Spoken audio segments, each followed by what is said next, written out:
리버풀 30년의 기다림 마지막화입니다. 2010년 힉스 구단주는 리버풀을 매각하기로 결정했지만 무려 8억 파운드를 책정하여 매각이 쉽게 성사되지 않았습니다.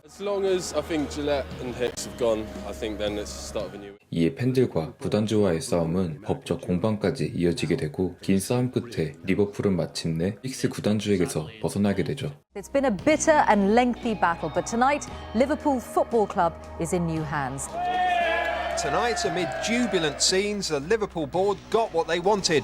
A deal with Henry worth £300 million and writing off the club's debts. I am proud and humbled.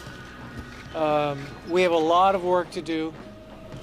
And I can't tell you how happy I am that we finally got to this point. 그렇게 등장한 구단주가 지금의 FSG입니다. FSG의 첫 시작은 리그에서 12위에 머물게 만든 로이 호지슨 감독을 경질하는 것이었습니다. If there's one person alive today in the history of Liverpool Football Club who has the talent and the ability and the personality to stop that plate spinning and to bring everybody back together, Kenny for me was the obvious choice. We were unstable as an organization, and the fact is that from that day forward, he has been, continues to be, someone that the club rallies around. I don't think anybody expected him to stay for long. I think it was perhaps only a stopgap, but it was just because you felt safe with Kenny because his heart was where your heart was, and so, he was welcome. 달글리시가 리버풀에 돌아오면서 리그컵 우승과 함께 리그에서도 6위까지 끌어올리는 성공적인 모습을 보여주었습니다. 진정한 레전드의 복귀였죠. 그리고 많은 기대감과 함께 다음 시즌 FSG는 돈을 풀어 무려 1억 유로에 가까운 거액을 투자했고 선수단에 변화를 주었습니다. 이 당시 영입된 선수들이 찰리 아담, 스튜어트 다우닝, 호세 엘리케, 조던 핸더슨, 앤디 캐롤, 루이스 수아레즈와 같은 선수들입니다. 하지만 기대와 달리 최악의 경기력을 보여주게 되죠. It didn't take a data analyst to figure out that league results weren't great under Kenny. Having unified the club, his time came to an end. Kenny gives me a hard time still about that, but and that's fine. It was, of course, results, and then I think also the ownership wanted a different, a more let's call it a more modern coach with a more modern view. 로저스는 스완지에서 좋은 모습을 보여주는 감독이었습니다. It's been 20 years since they've won the title, and for sure, and the realism is we might not be ready for the title now, but the process begins today, and it's a new cycle. 주장 제라드를 중심으로 스털링 스터리지가 터지기 시작하고 무엇보다 루이스 수아레즈의 환상적인 퍼포먼스로 리버풀은 리그에서 앞서 나가기 시작합니다. He was a dream to work with because he had that commitment and drive to be the very, very best. And I think in the 2 years that we worked together, his numbers proved that we worked very well together. And Suarez's control is absolutely sublime. Got into the second season, February on, when we were starting to get a run. It was first v second when we played Arsenal. It was just breathtaking football. And Liverpool are off again, and it's Daniel Sturridge. Oh my word! I do feel that Brendan Rodgers was almost the very start of a consistent mounted challenge and a consistently good team. In 2014, you've got 3 games left. All you got to do is stay in front. The time is now for Liverpool. Destiny awaits the men in red.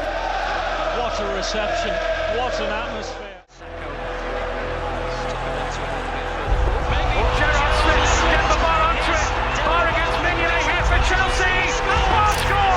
Chelsea have the lead! Liverpool 0, Chelsea 1, Steven Gerrard slipping is not why Liverpool didn't win the league. You can't just blame it on that, but of course people loved it that they could turn it on him and use it against him. How anyone can mention Steven Gerrard and the first thing that comes to your mind is, oh yeah, slipping for the title. I mean, the things that lad did for that club, and I mean, it honestly just does my head in, really. It was unfortunate, obviously, what happened to Stephen. And for me, that was the defining game, really. It's all about forgetting the immediate past. For Liverpool, there can be no more stumbles. They have to win here and hope Manchester City slip up. Up it goes to Glenn Murray with the chest on. Here's Gale! It's 3-3! It's all gone wrong. The title is disappearing. We were great going forward. We were just that bit inconsistent defending. And I've got no doubt if we had Virgil van Dijk in our back four at that point, we would have won the league. 결국 2경기 만에 리그 우승의 꿈은 또다시 멀어집니다. We were genuinely very, very close to doing it. But unfortunately, destiny didn't take us there. We just couldn't quite get over the line. 수아레즈와 제라드가 2014년, 2015년 각각 팀을 떠나고 리버풀의 원동력이 사라지자 리버풀은 로저스 감독을 떠나보내고 새로운 시대를 준비합니다. We have to build something here again. So it's going to take time, whether that's me or someone else. At the time, we kind of thought, seems a little bit strange and maybe a little bit harsh.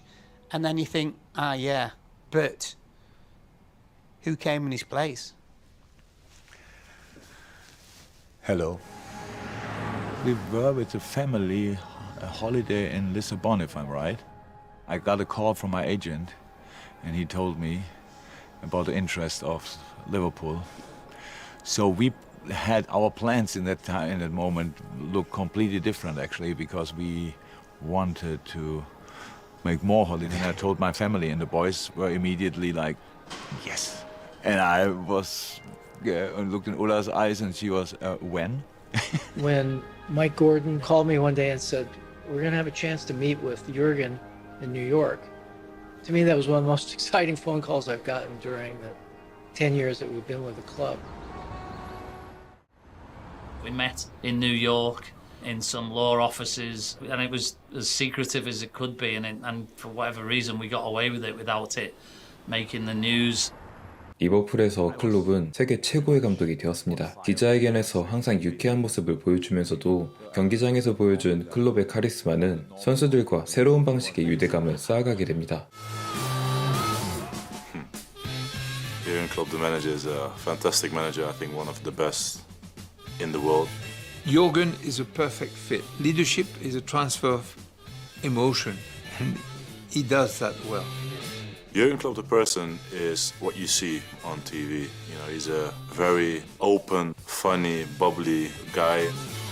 Sometimes you go shout about something, even when you score a goal, he scream. Obviously, he's the boss. That's what he shows as well. But you can always, talk to him, and he will be there for you as well. Well, he's fantastic.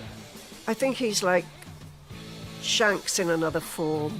That relationship that a coach has with the fans dates back to Shankly's period. I think if you ask all of the lads, they would say the same thing. What he does for us as players, as people, is incredible. For me, life is completely about relationships. I don't want to live alone on a mountain. I want to inspire people. I want to be inspired by people. I want to love. I want to be loved. 클롭이 본인에게 맞는 선수들을 하나씩 영입하면서 팀은 그의 철학을 조금씩 이해하기 시작합니다. 강한 압박과 높은 에너지 레벨을 바탕으로 하는 그의 게겐프레싱 전략은 리버풀 현지 팬들이 원하는 열정적인 축구의 완성본이었습니다. I didn't think about success and not about a long-term success, winning the trophy, the title, whatever. But I thought about how can we improve the situation. So I had to remind the people maybe that this is a fair business if you want. We give all on the pitch. And you have to give all on the stands as well. That his son came over and watched a game at Liverpool, went home and told his dad. He said, oh my gosh, Dad, he said, the people of Liverpool, they're amazing the way they stick together, the support they're giving families of Hillsborough. And he just said, that was one of the reasons why I came, because of the people, the way they believe in what I believe in, is fairness, justice. And I thought that was really nice of him. 리버풀은 프리미어리그에서 가장 공격적인 축구를 구사하는 팀이었고 반다이크의 합류와 함께 다음 스텝으로 올라갈 수 있게 됩니다. 바로 챔피언스리그 결승전. They got to the final, and that gave them a belief that they could get there and compete. But the next thing you got to do is get over the hump and win a trophy. 레알 마드리드와 경기 중 살라가 부상을 당합니다. I don't know how to describe it, but it was so sad for me. It's like one of my worst time in football. Klopp had never really thought about goalkeepers in his management career. But he come to Liverpool and he inherited the problem. So they persisted with Meunier, lots of mistakes, lots of errors. Then they brought Karius in. 그리고 벌어지는 그 실수들. And it's in the net! A freak goal in the Champions League final! It cost them a Champions League. Here's Bale shooting from long range. What a mistake by Karius! At that point, Klopp goes, enough is enough. We need a top-class goalkeeper. They went and bought Alisson Becker. 결승전에서 뼈아픈 패배를 맞이한 리버풀. 리그에서도 리버풀은 꾸준히 좋은 모습을 보였지만 프리미어리그에는 패배 맨시티가 있었습니다.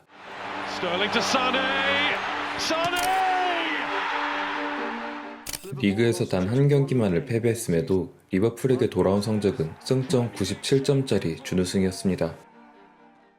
Yeah, it was obviously bitterly disappointing to have such an incredible season, but just to come up short was hard to take.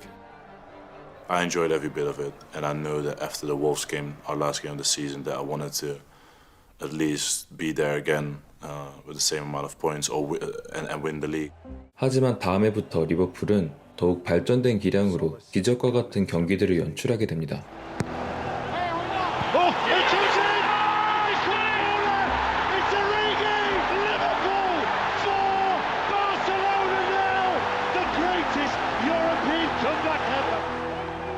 Well, we all know that magic happens at Anfield. European nights are just different at Anfield to any other place. Everybody was like crazy. That's one of the best games maybe in the history of football.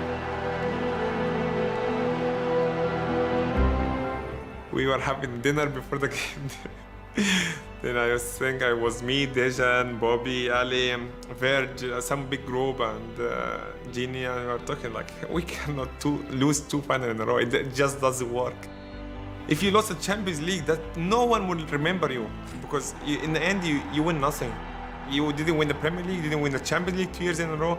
It was crazy. It was too much pressure, to be honest. Origi, left-footed shot. He scored!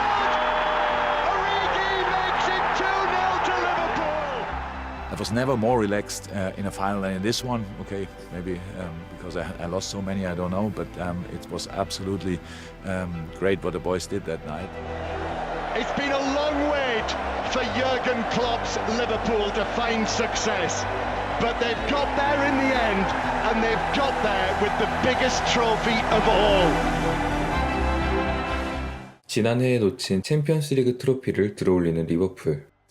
유럽 최정상에 오른 리버풀에게 남은 과제는 이제 단 하나뿐, 리그 우승입니다. 이젠 30년의 기다림을 끝내야만 합니다. Can Liverpool become the champions of England again? Now that is becoming an age-old question. Origi, 4-0. Robertson, cracker of a cross. Brilliant Salah header. When you beat Man City, it gives you more confidence as well that you beat the champion. Outcome always seems to be the same. Liverpool win. And this machine that was Liverpool was just rolling and rolling and rolling. I think by December the players knew that they were going to win the league. Trent Alexander-Arnold, it's 4! I think consistency comes from mentality. When you keep winning, then there's no reason to change. We have a saying as well that we use is that we defend together and we attack together, and that's the mentality throughout the team.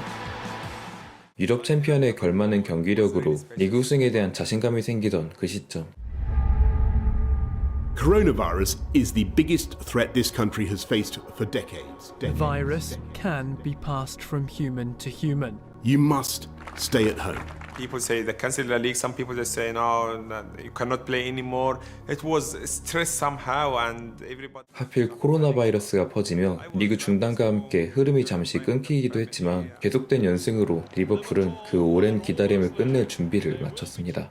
If Manchester City fail to win at Chelsea tomorrow. The manager obviously organised for us to watch it all together, which, looking back, was a very good decision. In the 90th minute, I was still I was still watching. I just wanted the whistle to go because I'd been so close so many times before that you just never know what can happen in football. So when that final whistle went and we became champion, it was an incredible feeling and very emotional for all of us. Liverpool's 30-year wait comes to an end today. To be with the teammates in that time is something special. Liverpool have become the Premier League champions. They've won their first English top-flight title since 1990. 리버풀은 30년 만에 잉글랜드 최정상으로 돌아왔습니다. 참사들로 인해 생긴 부정적인 분위기와 고통의 시간을 인내한 케니 달글리시, 위대한 주장 제라드가 지켜온 리버풀의 가치는 조던 핸더슨에게 이어지고 핸더슨은 그들의 유산을 물려받아 우승 트로피를 들어올립니다. For just a moment, all of the emotions that had built up over the years were set free.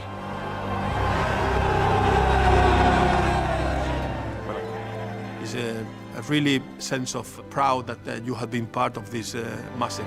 As a story in football, it doesn't come any better than that, does it? Liverpool did it, and that's all because of you, and that's why we all together deserve it this year.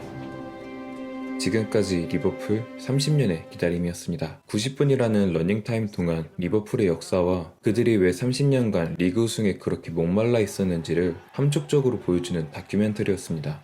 저도 영상을 만들며 몰랐던 사실들을 많이 알게 돼서 기억에 많이 남는 다큐입니다. 리버풀과 관련된 다른 다큐로는 제라드의 다큐멘터리인 Make Us Dream이라는 작품을 꼭 추천드리고 싶습니다. 해당 영상은 추천 동영상에 띄워두겠습니다. 어느덧 구독자 10,000분과 함께하는 채널이 됐네요. 부족한 영상 시청해주시는 여러분들께 정말 감사하다는 말씀 전하고 싶습니다. 저는 더 좋은 축구 영상으로 돌아오겠습니다. 감사합니다.